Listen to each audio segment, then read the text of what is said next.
연일 쌍방울 대북 송금과 관련한 법원의 판결, 검찰의 수사, 또 언론의 보도까지 반박 그리고 비판 수위를 높이고 있습니다.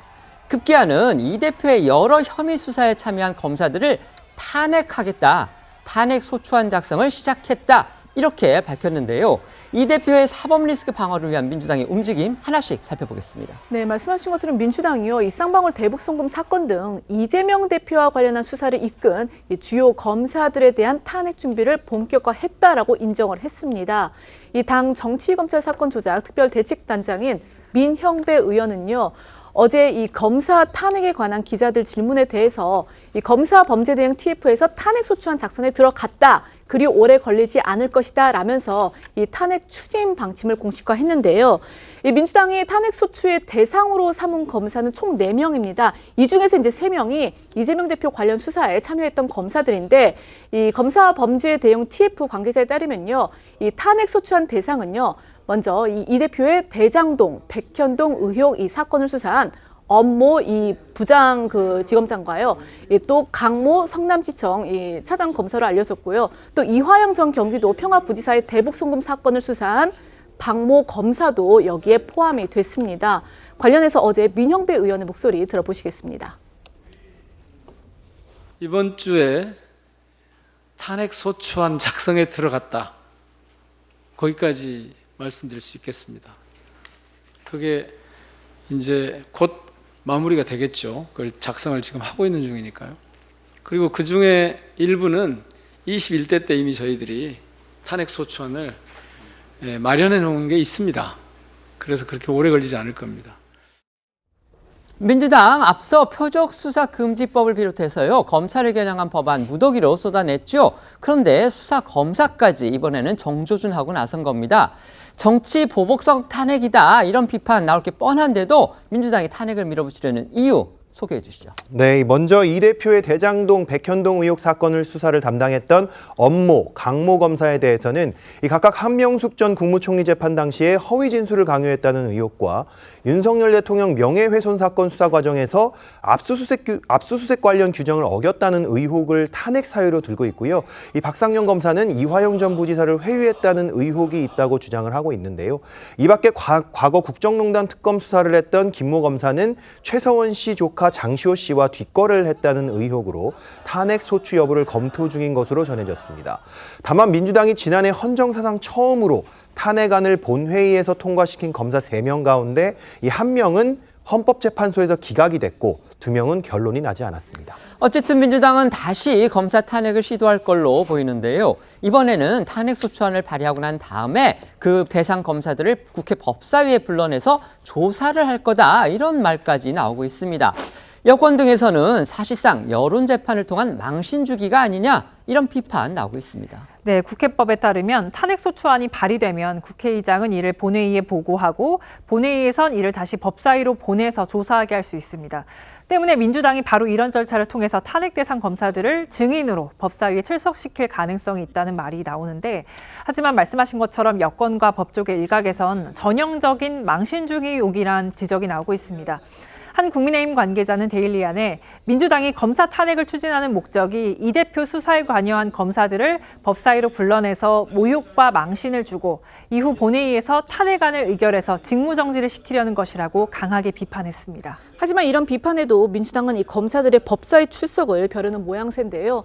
어제 한 라디오에 출연한 민주당 법사위 소속 장경태 의원은요, 이재명 대표의 이 쌍방울 대북 송금 의혹과 관련해서 검찰이 이 대표가 마치 이 쌍방울 주가 조작에 연루된 것처럼 기소했다면서 이는 전형적 기소권 남용이고 공권력을 남용한 검사는 탄핵을 해야 한다라고 주장을 했는데요. 장 의원의 목소리 들어보시겠습니다. 만약 이재명 대표의 혐의가 있었다면 이화영 부지사를 기소할 때 같이 기소를 했어야죠. 근데 이화영 부지사의 판결이 나자마자 기다렸다는 듯이 이재명 대표를 기소하거든요. 근데 사실 재판부에서도 이재명 대표와 연관성은 없다. 이재명 대표의 혐의는 없다라고 이미 재판 판결문에서도 밝히고 있습니다. 그런데도 불구하고 마치 이제 검찰은 이런 이화영 부지사와 관련된 쌍방울의 주가 조작에 연루된 것처럼 기소를 하는 거거든요. 그러니까 네. 이런 게 전형적인 기소권 남용입니다. 그래서 그 검사가 왜 공소권을 남용했는지 혹은 공소권 남용한 구체적 혐의에 대해서 법사위가 국정조사에 준해서 행정조사권을 좀 발동해야 한다 보고요.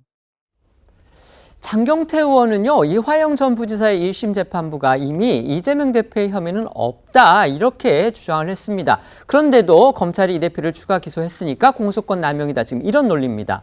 그런데요, 여러분들 여러 기사, 시청자 여러분들도 기사 보셨겠지만 장 의원의 주장과 달리요, 이화영 1심 재판부는 이 대표의 그 연관성 부분에 대해서는 판단 자체를 하지 않은 겁니다. 그렇죠. 혐의가 없다고 한 게 아니라 그 연관성에 대해서 판단 자체를 하지 않은 건데, 이제 저희도 여러 차례 전해드렸지만 이 전 부지사 1심 재판부는 이 전 부지사와 이재명 대표 사이의 이 공통 인식 여부, 그러니까 이 대표가 이 대북 송금 사실을 알았는지 또는 승인하거나 지시했는지에 대해서는 따로 판단을 하지 않았습니다.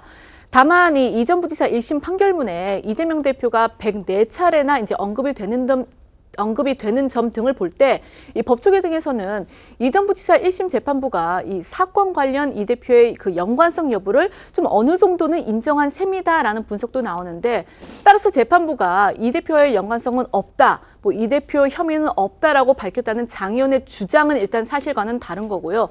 또 이를 근거로 공소권 남용을 주장하는 것 역시 논리에 맞지 않는다라는 지적이 나옵니다. 이 민주당의 검사 탄핵 추진 소식이 전해진 뒤에 검찰은 일단 공식적 대응은 자제하고 있지만요. 이 검사들 사이에서는 비리 수사를 하지 말라는 것이냐는 비판과 반발의 목소리가 나오고 있는 걸로 전해집니다. 문화일보에 따르면 재경지검에 근무하는 한 검사는 부서에 배당돼 주어진 수사를 했을 뿐인데 특정 정당에 대한 수사라는 이유로 탄핵을 남발한다면 앞으로 어떤 검사가 소신 있게 수사를 진행할 수 있겠느냐고 반문한 것으로 전해지고요.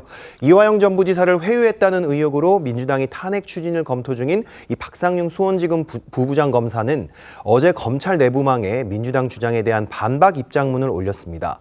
박 검사는 일부 공당이 특정 사건을 수사했다는 이유만으로 비방과 선동을 하고 있다며 민주당을 겨냥한 뒤에 이 검사로서 직분에 충실하였다는 이유로 가족들까지 모욕과 인격 침해를 당하고 있다. 앞으로 의혹 제기를 빙자한 악의적인 인격 침해와 허위 사실 유포가 계속된다면 그에 상응하는 민형사상의 법적 책임을 끝까지 물을 것을 엄중히 말씀드린다고 강조했습니다. 네, 박상용 검사는 또 민주당과 이 전 부지사 측이 주장하는 술자리 회유 의혹에 대해서도 조목조목 반박했습니다. 검찰청 술자리 회유 주장은 이 전 부지사에 대한 1심 판결이 임박하자 나온 허위 주장이고, 이미 검찰이 공개한 출정 일지, 조사실 사진 등 객관적인 자료와 관계 당사자들의 진술로 허위임이 밝혀졌다 이렇게 주장을 했습니다. 박 검사는 2022년부터 지난해 12월까지 쌍방울 대북 송금 등에 연루된 이 전 부지사 등에 대한 실무 수사를 진행했고요. 지난해 9월에는 대북 송금 의혹으로 수원지검에 출석한 이재명 대표를 직접 조사하기도 했었습니다. 관련해서 당시 이 대표 출석 모습 보고 오시죠. 화무 11홍이라 했습니다. 국민을 두려워하지 않는 정권은 반드시 심판받았다는 것이 역사이고 그리고 진리입니다. 정치 검찰을 악용해서 조작과 공작을 하더라도 잠시 숨기고 왜곡할 수는 있겠지만 진실을 영원히 가둘 수는 없습니다. 민주당이 또다시 검사 탄핵 카드를 꺼내 들었습니다. 지금까지는 이제 검사 탄핵 얘기가 나올 때마다 당 관계자들이 검토하고는 있지만 확정된 건 아니다 이런 식으로 약간의 유보적인 입장도 밝혔는데, 어제 민형배 의원이 공식적으로 그걸 확인한 겁니다. 자, 어떤 의도와 이유가 있을까요? 그러니까 좀 부담이 되는 상황이었죠. 이게 이제 재판하고 맞물렸기 때문에 검사 탄핵이 그 재판과 동시에 이루어졌을 때는 이게 재판에 어떤 영향을 주려고 하는 것이 아니냐라는 어떤 부담이 있음에도 불구하고 민영배 의원이 여러 분들과 논의를 해서 진행을 하는 것 같은데요. 저는 그렇습니다. 이제 검사 탄핵이라는 게 할 수 없는 건 아닙니다. 법에 명시돼 있고요. 그다음에 특히나 검찰은 대한민국에서 유일하게 공소권을 가지고 있습니다. 기소를 할 수 있고 어떤 국민에게 자의적으로 범죄자를 만들 수 있는 권한이 있기 때문에 아주 그 직무를 제한적으로 활용하고 투명하고 독립적으로 해야 됩니다. 그런 의미에서 견제의 입장에서 국회에서 법을 통해서 검사 탄핵을 할 수 있는데 저는 이 부분에 대해서는 조금 고심을 해야 될 포인트는 있는 것 같아요. 그러니까 이게 좀 언제든 할 수는 있으나 지금은 아니지 않을까라는 전 개인적인 생각을 가지고 있습니다. 왜냐하면 지금 한참 이 이재명 대표의 사법 리스크가 물론 검찰이 공소권을 남발하고 어떤 정치적인 수사가 있다 손치더라도 이게 맞대응 차원에서 검사들을 찍어서 탄핵을 한다면 국민들이 보기에는 이거는 눈에는 눈, 이에는 이, 그 마음은 알겠으나 과연 그러면은 똑같이 할 것인가? 라는 차원에서는 좀 좋은 방법은 아닌 것 같아요. 알겠습니다. 하지만 검찰이나 검사들이 직무상의 비리나 안 좋은 행위들이 있으면 검사 탄핵을 해야 된다는 입장에서는 찬성을 하고 있습니다. 네. 지금 네 사람이 받고 있는 혐의가 검사 옷을 벗는 차원까지보다는 자체 징계가 될지 안 될지 그 정도도 지금 논란이 있는 부분이에요. 지금 혐의를 잡고 있는 부분이. 그리고 저 4명 중에 3명이 이재명 대표의 그 수사를 했던 사람들인데 그 전에 이정섭 수원지검 차장도 이재명 대표 수사 지휘라인에 있는데 탄핵을 했었죠. 그래서 지금 현재 심리를 받고 있고 직무가 정지되어 있는 상황입니다. 그러면 지금 3명의 이재명 대표 수사를 했던 3명의 검사가 헌재에서 기각되더라도 한 6개월, 길면 6개월 정도 직무가 정지가 돼요. 그러면 추가 보강 수사를 하기 어려운 것이고 공소 유지도 차질이 생깁니다. 그리고 특히 탄핵 대상이 되는 강모 검사는 정자동 수사를 지휘를 하고 있어요. 정자동 호텔 그 특혜 의혹 사건. 현재 이재명 대표를 수사를 하고 있는 그 지휘선상 있는 검사를 직무를 정지시키겠다는 거고 법사위에 저 탄핵 대상 검사들을 부른다고 하지 않습니까? 법사위에 대장동 변호사들이 국회의원이 돼서 가 있습니다. 박균택, 이건택. 그러면은 당시 대장동 사건에서 변론을 맡았던 사람이 검사들을 법사위에 불러서 다 거치는 그런 상황이 일어날 수가 있는 거죠.